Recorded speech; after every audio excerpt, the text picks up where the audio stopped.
Hello student, JDC coaching centre में आपका बहुत बहुत स्वागत। आज का जो हमारा क्लासेस टॉपिक होना है वो में लास्ट जो हमारा कार्बोक्सिलिक एसिड का लास्ट टॉपिक है, जो जिसका नाम है बेंजोइक एसिड यानी बेंजोइक अम्ल होता है। तो आप जैसे ये बात कर रहे हैं कि बेंजोइक एसिड की बात कर रहे हैं, तो ये एसिड्स की बात की जाती है। तो जहां कहीं भी एसिड की बात कही जाए तो ये खट्टे पदार्थ होते हैं। अब बेंजोइक एसिड जो हमारा होता है वो पाया कहाँ जाता है, सबसे पहले ये बात सीखें कि ये बेंजोइक एसिड घास जो खाने वाले जो हमारे जीव जंतु होते हैं, जैसे हमारी गाय है, भैंस है, बैल है, हॉर्स है, ये जो हमारे जितने भी एनिमल्स के मैंने नाम गिनाए, ये एनिमल्स हमारे जो है घास खाते हैं। और जब घास खाते हैं तो इसकी जो मूत्र बनता है, उस मूत्र के अंदर इसकी कुछ मात्रा बेंजोइक एसिड की पाई जाती है। अब देखिए, यहां तक भी हमारे जो साइंटिस्ट हैं, यहां तक भी रिसर्च किया है कि ये एसिड कहाँ पाया जा रहा है। तो ये पता चल गया आपको, ये एसिड हमारा जो घास खाने वाले जो जीव जंतु हैं उनके मूत्र के अंदर ये पाया जाता है। और इसकी विशेषता ये है कि ये जो हमारा एसिड है, और आपके इंटर क्लासेस के ये हमारे सिलेबस में है, और इम्पोर्टेंस टॉपिक है बेंजोइक एसिड। हर बार बोर्ड एग्जाम के अंदर हर कंडीशन में देखने को मिलता ही मिलता है। तो उसके बाद ये बात की गई कि ये हमारा इसका काम क्या है, यानी इसका काम ये है, इसका वर्क ये है कि ये एक औषधि के रूप में प्रयोग किया जाता है। कैसे? एक औषधि के रूप में प्रयोग किया जा रहा है। और इसका अगर देखा जाए तो जो औषधि के साथ साथ इसमें कृत्रिम रंग बनाने में भी इसका उपयोग किया जा रहा है। और उसके साथ साथ कृत्रिम रंग के साथ साथ हम देखें तो ये फल के संरक्षण में भी उपयोग हो रहा है। जैसे बहुत लंबे समय तक अगर हम फल रखने हैं अच्छे, जैसे मान लो एप्पल है, एप्पल आपको बहुत लंबे समय तक सुरक्षित रखना है, तो आपको इसका बेंजोइक एसिड का अगर हम छिड़काव कर देंगे तो वो कभी आपका सेब या जो भी फ्रूट्स हैं वो सड़ेंगे नहीं, खराब नहीं होंगे, उनको संरक्षण के रूप में भी रखा जा सकता है। दूसरी बात ये देखिए, हमारा ये आपने थोड़ा सा परिचय समझा, ये कहाँ मिलता है और इसका क्या उपयोग है हमारी मानव जाति में उपयोग।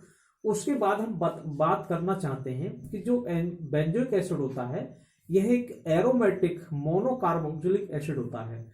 ये जो शब्द मैंने जैसे ही बोला है कि आप लोगों को ये समझने में नहीं आता होगा कि एरोमेटिक आखिर क्या है। और एरोमेटिक मोनोकार्बोक्सिलिक की बात कही मैंने, तो एरोमेटिक का मतलब होता है, हमेशा ध्यान रखना कि एरोमेटिक का हम ऐसे बात कर सकते हैं कि जैसे अगर हमने कोई भी एक रिंग बना ली, हमने मान लो बेंजीन की, ठीक है, तो इसमें इस रिंग के अंदर देख रहे हैं, इस रिंग के अंदर कार्बन 6 संख्या होती है। ये देख रहे हैं, ये वाला कार्बन देख रहे हैं, यहां मैं कार्बन ये लिख रहा हूं यहां पर, क्योंकि इसमें कार्बन जो बंधे हुए हैं वो हमारे जो है एक रिंग के अंदर बंद है, यानी खुला हुआ कार्बन नहीं है, यानी एक कार्बन दूसरे कार्बन से जुड़ा हुआ है, एक रिंग के अंदर जुड़ा है। तो इस तरीके से इसे बोला गया है एरोमेटिक। जब एरोमेटिक इस तरीके से एक एरो में कार्बन बंद होते हैं तो उसे एरोमेटिक बोला जाता है। और इसके बाद ये बोला गया है कि इसमें जो हमारा कार्बोक्सिलिक एसिड का जो समूह है वो COOH होता है, और इस पर सीधे रिंग्स पे अगर जुड़ जाता है तो ये एक संख्या है इसकी यहाँ पर, इसलिए इसको मोनोकार्बोक्सिलिक एसिड की बात कही गई है। ये मोनोकार्बोक्सिलिक एसिड होते हैं, और इसकी एक मेन इसके बनाने की जो विधि है, इसको जो है हिप्यूरिक एसिड के नाम से भी जाना जाता है। किसके? हिप्यूरिक एसिड के नाम से। जैसे यहाँ बनाने की विधि बताई गई है यहाँ पर, जैसे लिखा है C6H5CONH CH2COOH। इसका हिप्यूरिक एसिड का अगर हम जल अपघटन कर दें तो आपको बेंजोइक एसिड और ग्लाइसिन बनकर के प्राप्त होती है। जैसे यहां पर आप देख रहे हैं कि C6H5 तो देखिए यहां आ गया, और ये वाला ग्रुप जो देख रहे हैं कार्बोक्सिलिक एसिड इसके साथ जुड़ गया तो बेंजोइक एसिड हो गया।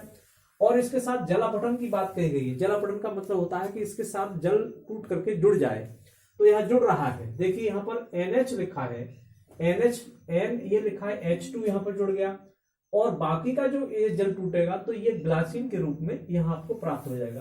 तो ये इसकी बनाने की प्रोसेस थी। और इसकी एक महत्वपूर्ण जो रिएक्शन जो आपकी बोर्ड एग्जाम में देखने को मिलती है वो ये है कि अगर मोनोकार्बोक्सिलिक एसिड की रिएक्शन अगर हम HNO3 के साथ शुष्क H2SO4 के रिएक्शन में करा देते हैं तो इसकी जो ये पोजीशन जो वाली होती है ये पैरा बोलते हैं, इसको ऑर्थो बोलते हैं, और इसको मेटा और ये पैरा, क्योंकि एक रिंग सीध में होते हैं उनको पैरा बोला जाएगा। तो इसका जो HNO3 है, ये HNO3 जहां देख रहे हैं यहाँ पर, ये HNO3 को हम ऐसे भी लिख सकते हैं, यहाँ आप देख रहे हैं ये, क्योंकि HNO3 है इसको हमने HONO2 लिख दिया, तो NO2 नाइट्रो ग्रुप इसके मेटा ग्रुप पर जुड़ रहा है, तो इसका जो बन रहा है मेटा नाइट्रो बेंजोइक एसिड बन रहा है। तो आपको ये बनाने की विधि हुई, और इसके जो उपयोग की बात कही गई, ये औषधि के रूप में हो रहा है, फल के संरक्षण में उपयोग हो रहा है, कृत्रिम रंग और सुगंध बनाने में इसका उपयोग हो रहा है, और उसके मतलब हम गुणों की बात करें तो ये एक जो हमारा एक बेंजोइक एसिड होता है ये द्रव के रूप में रहता है और ठोस रूप में भी देखने को मिलता है। ये ठंडे जल में कम घुलता है, गर्म जल में अगर घोलोगे तो ये बहुत आसानी से घुल जाता है। इसका क्वथनांक देखा जाए तो 473 केल्विन होता है, इसमें से 273 घटा दोगे तो डिग्री सेल्सियस में कन्वर्ट हो जाएगा। इसको सूंघने से अगर खांसी भी उत्पन्न हो जाती है।